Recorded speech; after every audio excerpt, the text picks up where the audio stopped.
आज मसूरी से एक ऐसी तस्वीर सामने आई है जिसे देखकर सिर्फ एक सवाल नहीं उठता बल्कि कई सवाल हमारे सामने खड़े हो जाते हैं। सवाल एक घर के गिरने का नहीं है, सवाल है उन सपनों का जो उस घर के साथ मिट्टी में दब गए। ये घटना मसूरी केम्प्टी फॉल रोड पर हुई है। लाइब्रेरी चौक से केम्प्टी फॉल की तरफ लगभग 3 किलोमीटर आगे सांझा दरबार से नीचे हाईवे पर उतरते हुए सिर्फ 2-3 मोड़ नीचे आज सुबह करीब 6 बजे एक 3 मंजिला मकान और उससे जुड़ी दुकान भूस्खलन की चपेट में आकर पूरी तरह नीचे जा गिरे।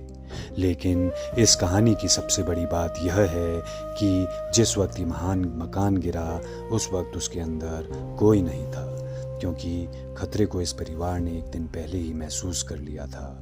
मकान की सड़क की तरफ की दीवारें में दरारें दिखाई देने लगी थीं। परिवार को अंदेशा हुआ कि कुछ ठीक नहीं है। उन्होंने देर नहीं की, कल शाम तक अपना सामान निकाला और अपने बच्चों और परिवार के साथ सुरक्षित जगह पर चले गए।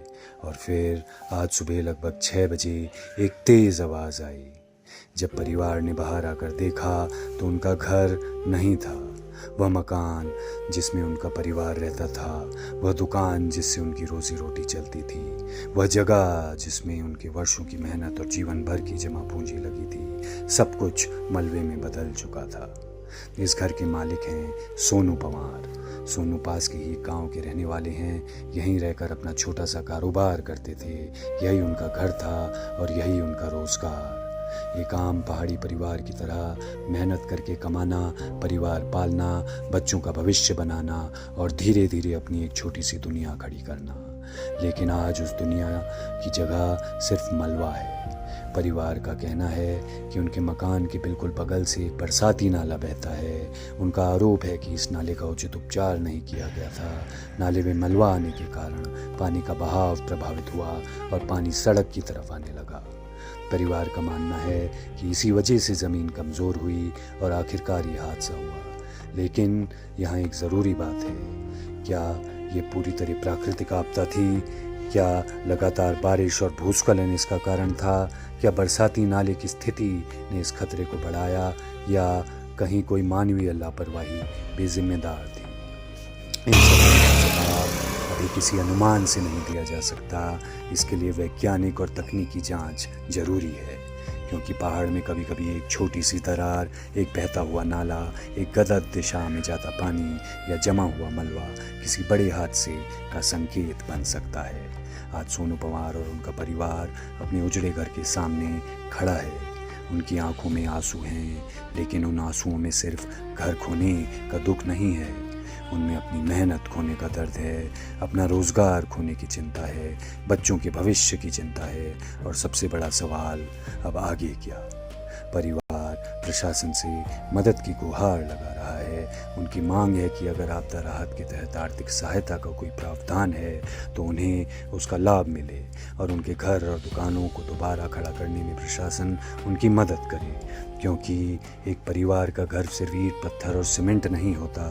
वो उसकी यादें होती हैं, उसकी मेहनत होती है, उसकी सुरक्षा होती है, उसके बच्चों का भविष्य होता है और सबसे बढ़कर उसके सपनों की एक छोटी सी दुनिया होती है।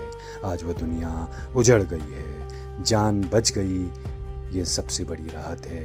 लेकिन ज़िंदगी बच जाने के बाद भी ज़िंदगी को दोबारा खड़ा करना पड़ता है और शायद यही इस हादसे का सबसे बड़ा सवाल है। प्रकृति की मार थी या व्यवस्था की चूक?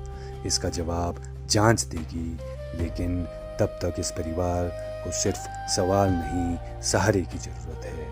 आइए अब सीधे उन्हीं लोगों से सुनते हैं जिन्होंने आज अपना घर, अपना रोज़गार और अपनी मेहनत अपनी आंखों के सामने खो दी। मैं रजतिकांत शर्मा, मसूरी, अंतरसागा।